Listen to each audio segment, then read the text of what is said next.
Hello and welcome to Zero Trust. What is it and how to achieve it? Today's awesome webinar is sponsored by Rubric and produced by Actual Tech Media. My name is Jess Steinbach with Actual Tech Media, and I am absolutely thrilled to be your moderator for this Tech Talk discussion. Now, the idea behind the Tech Talk series is to keep things short and punchy. We know that all of you are busy humans, so in these mini sessions, we get the chance to sit down with an expert for a quick chat about trending industry issues and ideas. And today's topic is a hot one. Whether you know exactly what it is, or you've just kind of been aware of this concept floating around in the atmosphere around you, either way, the odds are good that sometime in the last few days, you have heard the words zero trust security. You may have heard it defined as a guideline, maybe a set of principles or as a strategy, and you may honestly have heard so many different definitions that now you're not actually 100% sure what it even is. So let's find out together in this exciting Tech Talk on Zero Trust Security. Now, before we get in, I have just a few quick little housekeeping things I'm going to speed on through because I am just as excited as you are to get into our combo with Rubric today. First, let's look at your audience console together. Now, there's two key things I want to point out. One is going to be that questions tab, and the other one is the handouts tab right there next to it. So first, let's talk questions, because the best part of a Tech Talk is, you guessed it, the talking. Today, you have a chance to ask questions directly of an expert on Zero Trust, so make sure to get those into that live chat window. Now, as a reminder, these sessions are pretty quick, so if we don't get to your question today in the live Q&A, the Rubric team will be following up with you after the Tech Talk. You can also use that questions tab to get in touch with the Actual Tech Media team if you have any tech issues today, knock on wood, of course. Now, a quick reminder that a browser refresh usually does the trick, but if not, shoot us a message and we will be there to help. Okay, so I said there were two key things, if you remember. The second one was that Handouts tab. So let's take a look at that. If you click into the Handouts tab, you're going to find some great resources to go along with the webinar today. You can check out some upcoming events, read through the Gorilla Guide book club, and best of all, click on that Rubric link to get some more info and book a demo or a chat with the Rubric team. And hey, it is not just awesome content that we'll be giving away today. We also have a $300 Amazon gift card as a prize drawing at the end of our webinar. Now, of course, you must be in attendance here at the Tech Talk Live to qualify for the prize, and all winners must meet the Actual Tech Media prize terms and conditions. Now, if you're not sure what those terms and conditions are, no stress. Just go back to that Handouts tab we were just chatting about, click in, scroll all the way down, and you'll find the full T's and C's there. Now, that's it for the housekeeping. I told you I'd keep it short, but let's get to some more fun stuff. So before we get into our Tech Talk session, I have a fun surprise for you all. I'm going to invite my fellow moderator, Scott Becker, to join me for a special guest star appearance. Welcome, Scott. Thank you so much for joining us here today to talk about Zero Trust Security. Hey, Jess, thanks for having me on. Now, as we were just discussing, zero trust seems to be one of those concepts that we hear about a lot, but maybe has become something that we understand almost as more of a buzzword than an actual strategy or approach. So Scott and I thought that now would be a good time to get past the buzzwords and dig into the reality of zero trust security.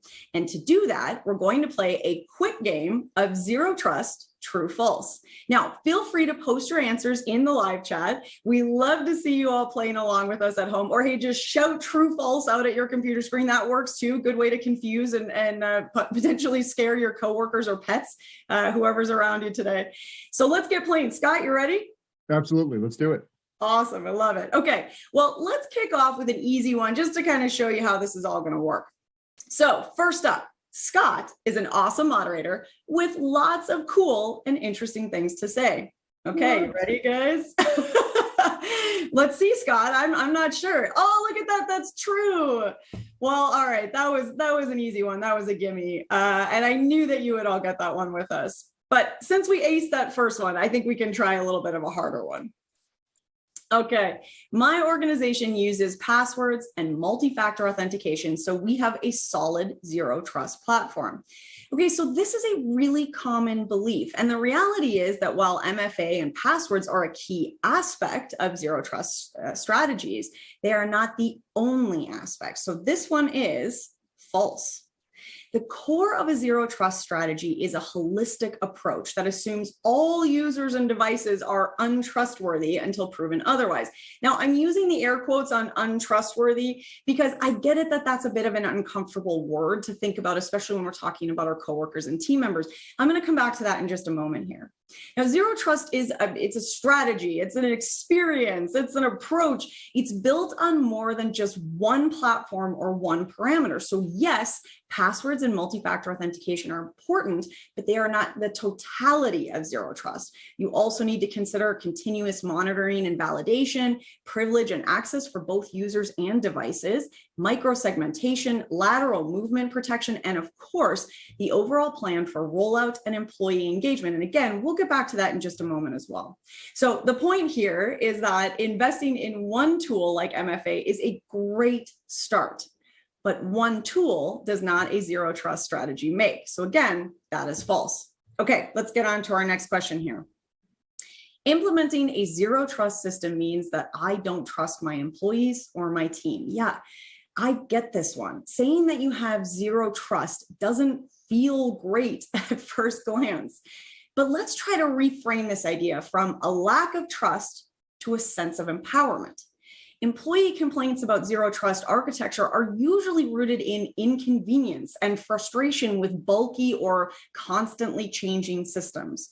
So if you can smooth out the employee experience, make it as simple as possible to access across multiple platforms, a lot of those frustrations will go away.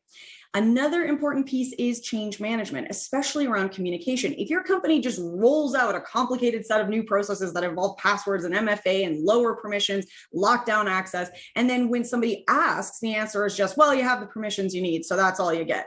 Well, that could be pretty frustrating.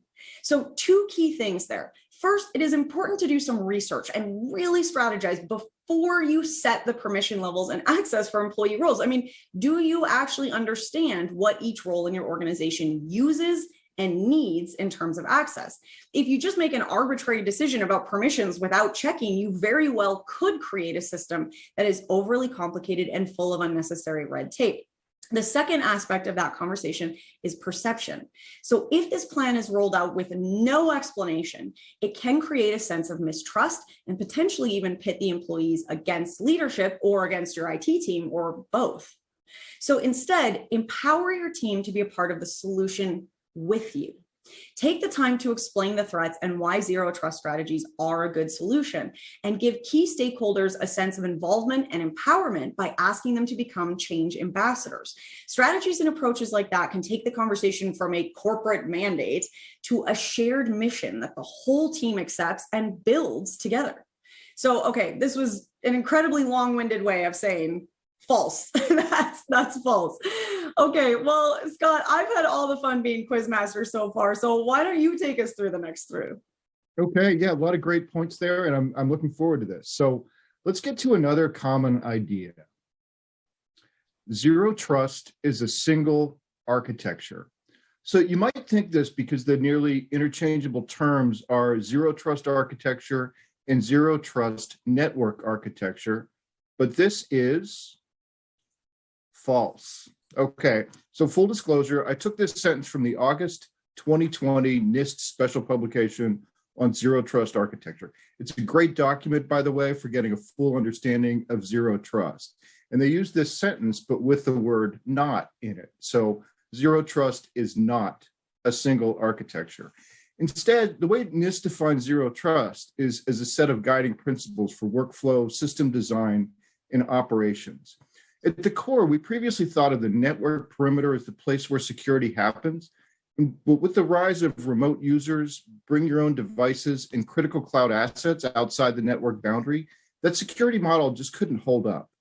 And an additional problem was once networks are breached, attackers can move laterally. So zero trust is a shift in mindset from protecting the network to protecting enterprise resources and shrinking the implicit trust zones and the attack surfaces around those resources. So zero trust is not a single architecture so much as it's a guideline and principle for moving from network protection as the central concept to resource protection as the core concept. And let's move on to our last true-false statement. You may be further along on your zero trust journey than you thought. So in the interest of not being a bunch of nattering nabobs of negativity with a bunch of false answers, this one is true.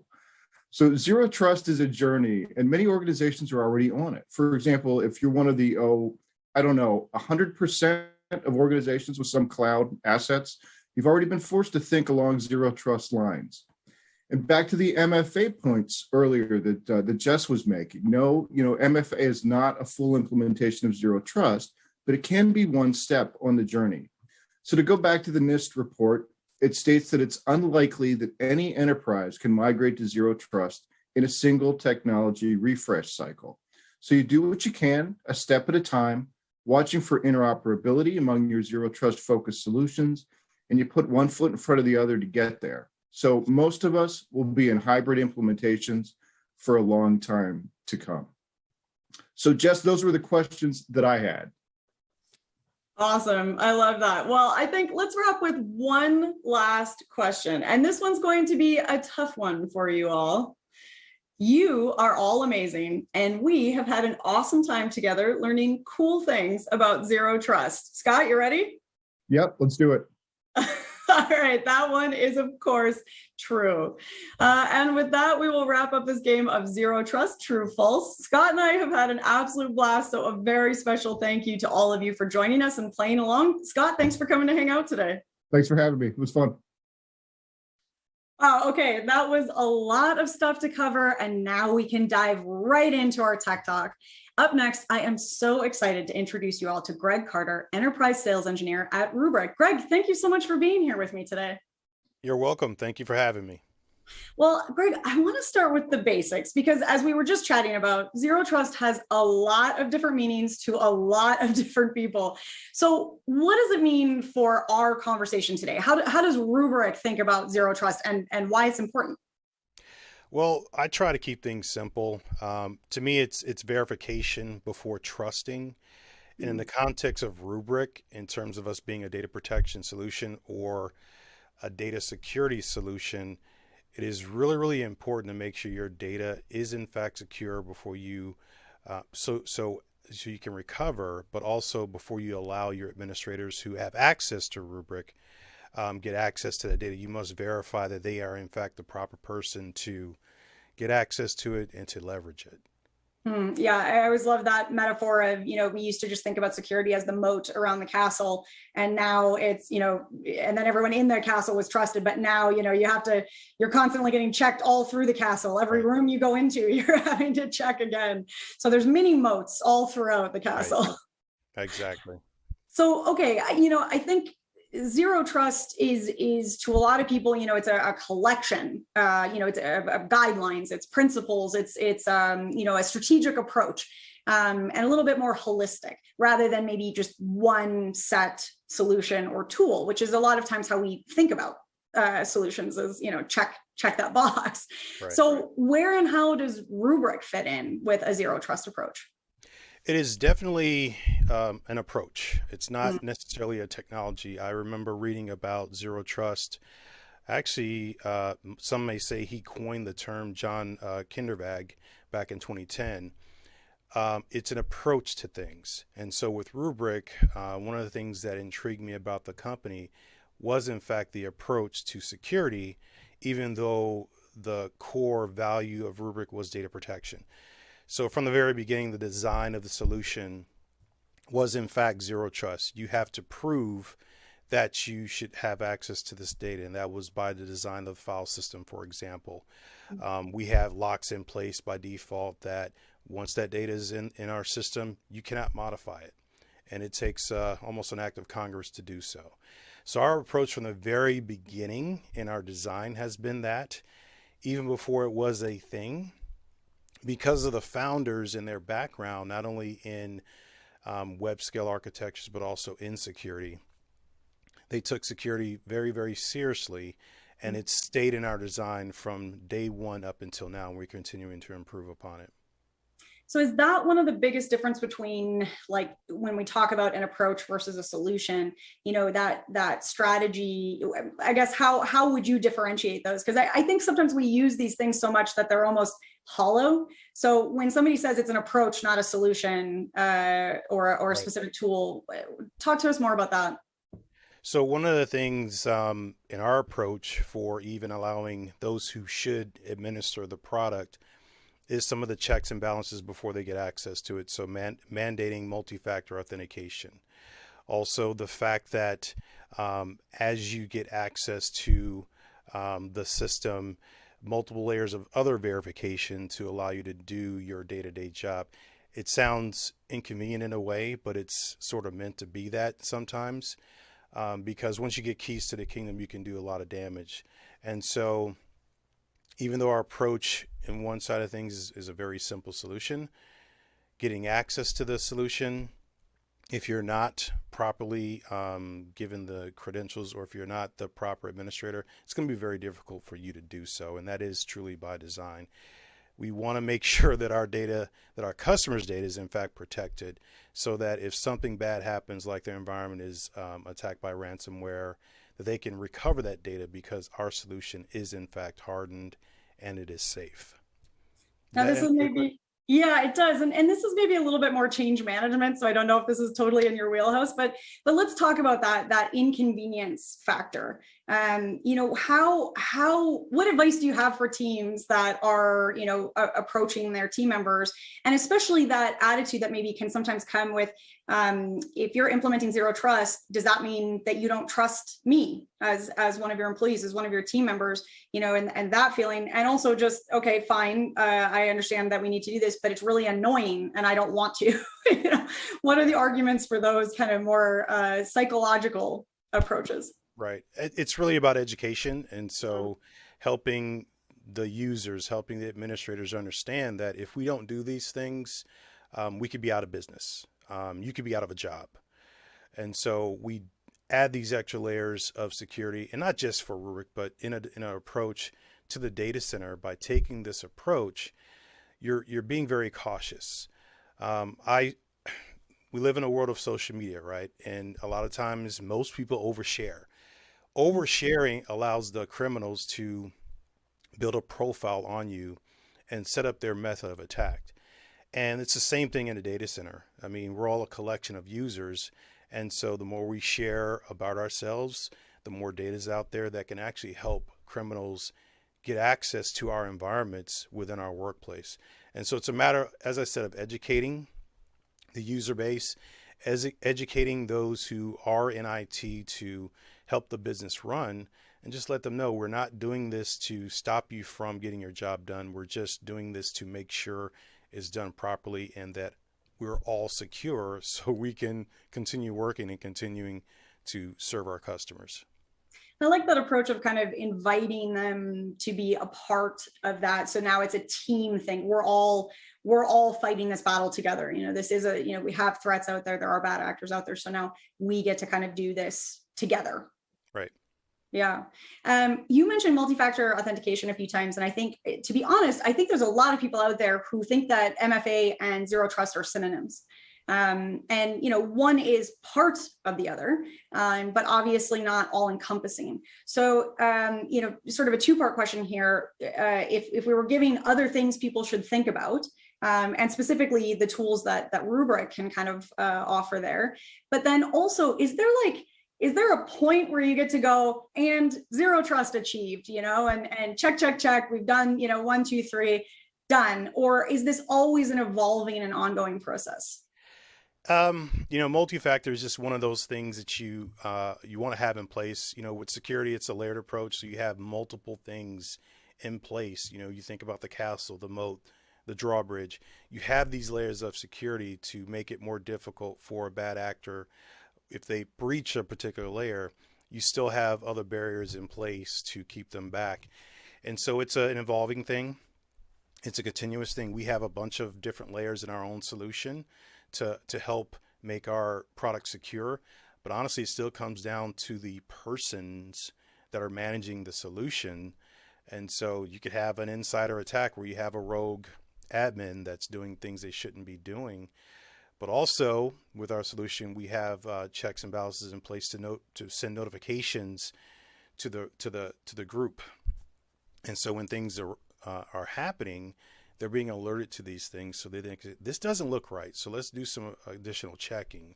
So there's no check, okay, we're zero trust. It's totally evolving because the approaches of the criminals change. Yeah. A lot of things can change, and so you're always just doing those checks and balances, and it's a group approach to it. It's not just one person that says I'm going to take this approach. It's more of a top down, so from the board on down to everyday user, they have to follow suit and be a part of this whole thing. So what are, you just mentioned there's the moat and the walls and the drawbridge and all the tools. Give us what are Rubric's moat, walls, and drawbridge? What are the key tools Sure. that Rubric can offer in terms of zero trust principles? Well, by default, I mentioned earlier the immutable file system. So once data is there, it's not modifiable. Like I said, it takes a true act of Congress to get that data modified. There's a lot of things you have to do with approvals to do that, but it's not easy at all. Typically with client server environments, once you're admin or root, you have access to do whatever you want. That's not the case with us. You still have limited access to that data. We take we take a lot of pride in keeping our data secure so you can in fact recover from it. Our communication between our own nodes within our cluster is secure, so it's encrypted not only at rest but in flight. And then there's other checks that we put in place. Once the data is in place, there are some needs to modify what we call retention to expire data earlier. But we even have checks in places where we will lock that data down and you cannot modify that retention whatsoever. If it's really critical data, once it's set, it's set. And to undo that, as I mentioned earlier, there's going to be some meetings with leadership. There's going to be some meetings with the leaders of the administration group. And then you have to involve our support to undo that retention. So we take that data very seriously once it's in our environment. Awesome. Yeah, that's a good moat. That's a good.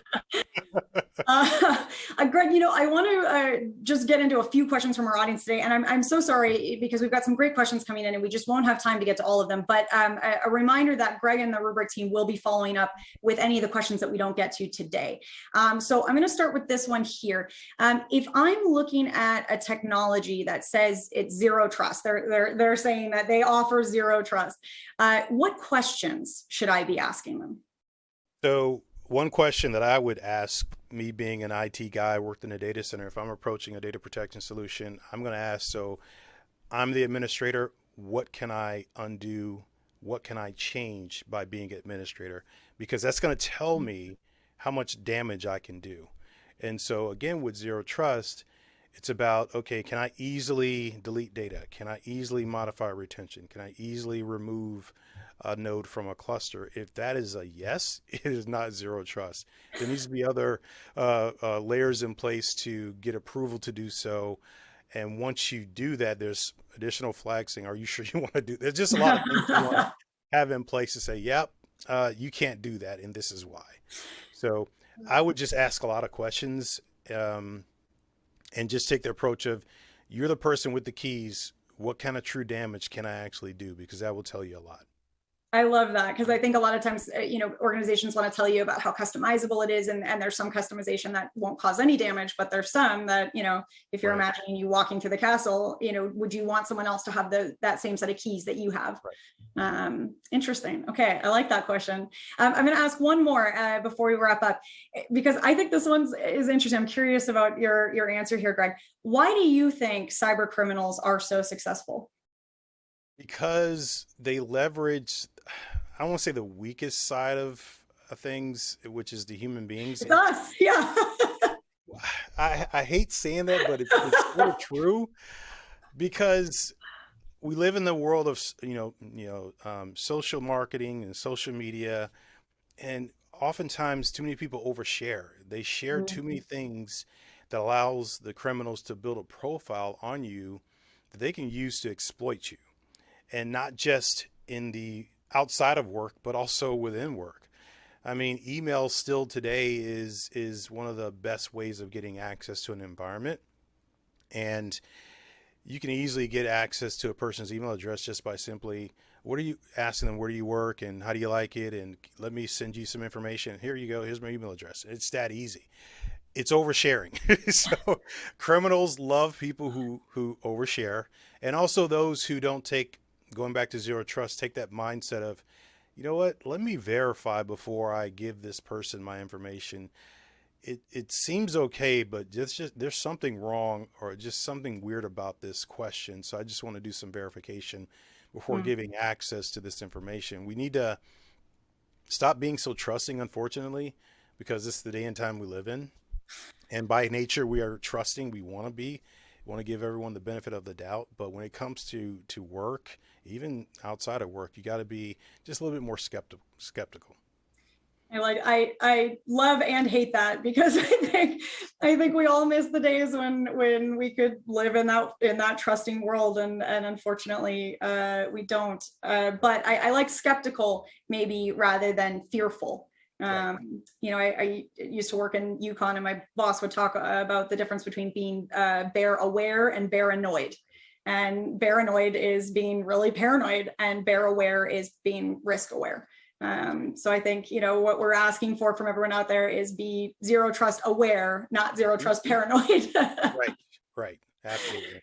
Well, before we wrap, Greg, I do want to ask you, you know, if there's one thing that you want everyone to walk away knowing, understanding, or questioning, asking themselves after the chat today, what is that? Well, we can all reduce the amount of cybercrime. We can all help in that fight. It's not just the security personnel within your company. We all can contribute to reducing the amount of breaches that occur. And it's simple things like we're just talking about: zero trust, being aware, educating yourself. There's tons of sites about security that are really easily digestible. KnowBefore.com is one. Even the social engineer podcast is a podcast dedicated to helping people really understand how they can not be the weakest link, if you will, in the chain.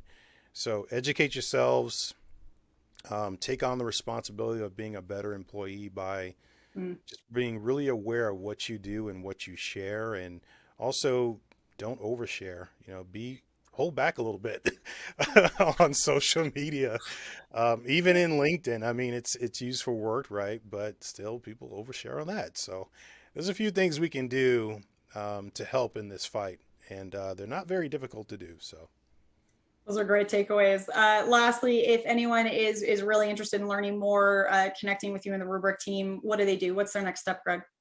Rubric.com. There's a lot of good information on the website about our company, but also about our approach, as well as just education on security in general. That's awesome. Well, unfortunately, we do have to wrap it there. These tech talks really just fly by. But Greg, this has been absolutely fascinating. Thank you so much for joining us here today. Thank you. Thank you for having me. What a great chat. I don't know about you folks, but now I feel like I need to go check all my past social media posts to make sure that I'm not giving away more than I think I am. All around, just some awesome ideas and advice from Greg. Oh man, my brain is absolutely buzzing now.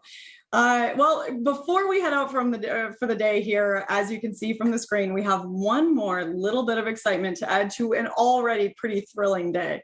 It's time for a prize giveaway. So a reminder that you must be present at the live webinar today to win. And today's winner of a $300 Amazon gift card is Brandon Holbrook of Utah. Brandon Holbrook of Utah, you have won a $300 Amazon gift card. Congratulations to Brandon. As always, we'll be in touch about claiming your prize after the webinar today. And with that, on behalf of the Actual Tech Media team, I want to thank Rubric for making this Tech Talk possible, and a giant thank you to Greg for such a fun chat. I don't know about you all, but I could have kept going for hours. But that's the cool thing about these shorter sessions. You get some great info that can get you started on some exploration of your own. So on that note, before you head out, don't forget to check out the Rubric link in the Handouts tab. Lots more to read, and you can book your Rubric demo.